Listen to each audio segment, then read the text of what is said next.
E como era o tratamento de uma pessoa pobre para uma pessoa rica? Uma pessoa pobre total, uma pessoa pobre batesse pedindo um prato de comida, tinha muitas irmãs que não queriam dar, que ficavam reclamando, porque tinha que descer de lá de cima para atender a porta, para depois pegar comida. Então, era sempre assim, ou uma roupa, porque tinha o bazar, né, que doavam roupas, tinha bazar. Então, assim, tinha várias irmãs que reclamavam, não todas, é claro, né?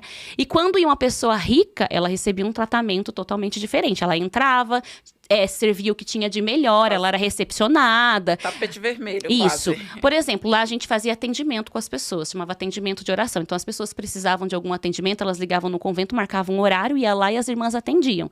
Isso era, acho que 2 vezes, acho que era de terça e de quinta na minha época.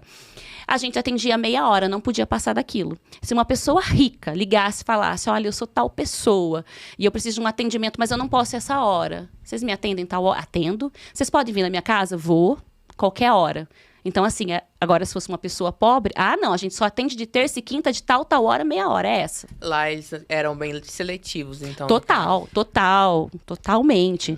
E assim, é lá, mas é em outros lugares também. Não é só seletivo, isso é em todos os lugares.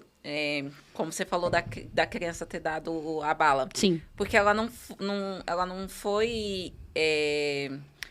coordenada para não te dar a bala, sim, ou orientada sim. por alguém. Você estava ali, você estava orientada a não dar o biscoito, e se você desse, você ia levar uma punição. A criança não tinha, então ela sim. podia fazer o que está no coração sim. dela. É isso que eu entendi. E aí você pega o evangelho quando Jesus fala, deixai a mim vir as criancinhas, sede como elas, porque você alcançará o reino dos céus. E aí eu te falo, a minha atitude não estava como a criancinha que Jesus falou. Eu estava condicionada a um medo, eu estava condicionada a um sistema, eu estava tendo uma ação que não era a minha vontade, mas eu estava obedecendo a um sistema. Já a criança era livre, ela estava sendo inteiramente livre. Então, onde está a verdade de tudo isso, né? É um questionamento que a gente pode fazer. E quando você fala, não é defendendo, tá, gente? Não acho certo, não acho correto. Quando você fala assim, de atender pessoas ricas e os pobres têm um horário restrito.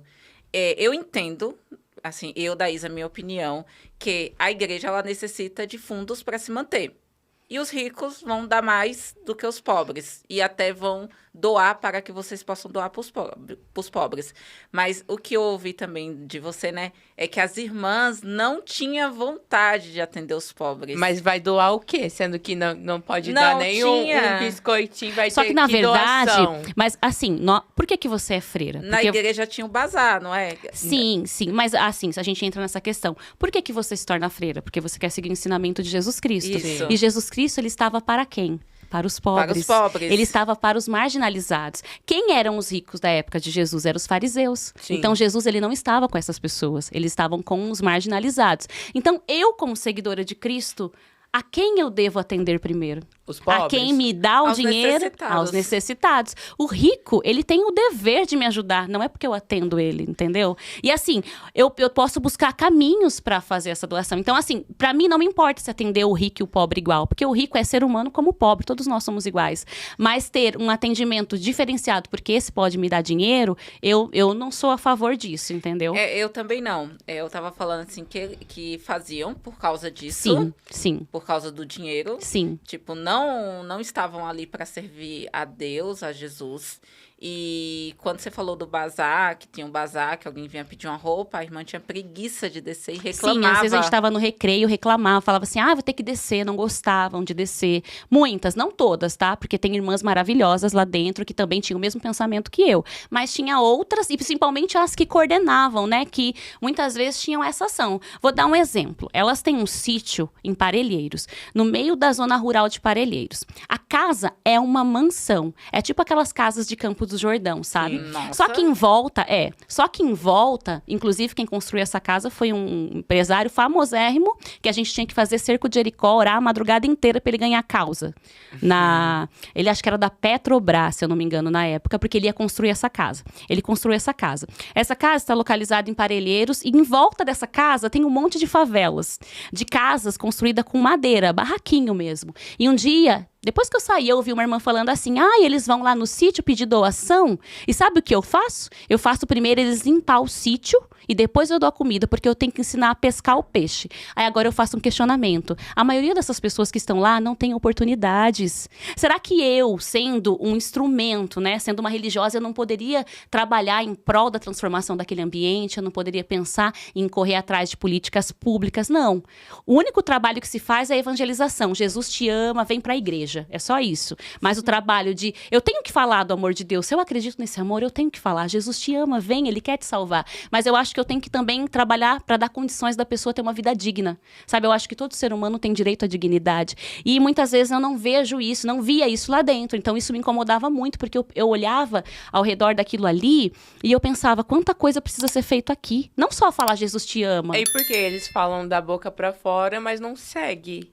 Querendo ou não, eles estavam lá dentro da casa do Senhor, mas não está seguindo Sim. o que o Senhor tá falando faz isso. Sim. E eles estão fazendo totalmente ao contrário. Sim, Porque, sim.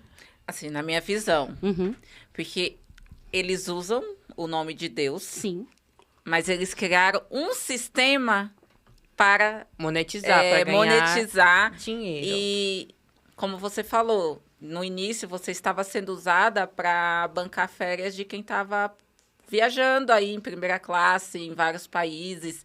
Lógico, levando também a palavra de Deus, mas vocês estavam vendendo biscoito para isso. Sim, sim, sim. Então...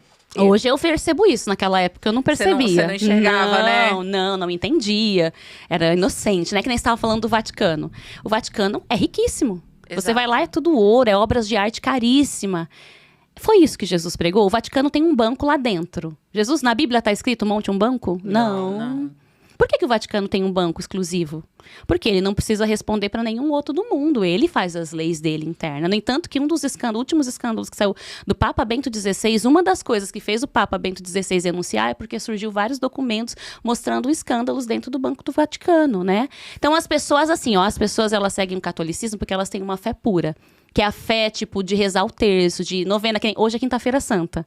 Hoje os católicos estão lá na missa de lava-pés, na verdade. Agora já estão fazendo adoração. Nesse momento, estão lá no Santíssimo fazendo adoração. Vão passar a noite inteira fazendo adoração. Amanhã é Sexta-feira Santa.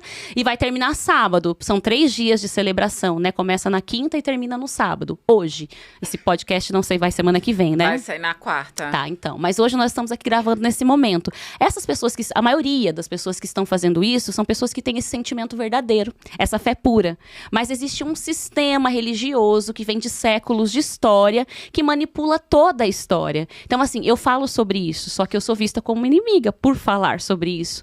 Mas hoje eu não consigo mais acreditar nesse sistema. Eu admiro Jesus, eu acho que a história de Jesus é maravilhosa. E, por exemplo, hoje eu estava na minha casa antes de vir, escutando o jornal, e o Papa Francisco, ele foi lavar os pés de quem? Ele foi num presídio feminino lavar os pés das mulheres que estavam presas. Ele não foi lavar o pé dos padres que estão lá. Ele não foi lavar o pé das pessoas que vão lá no dia a dia. Porque ele quer mostrar para o mundo o quê?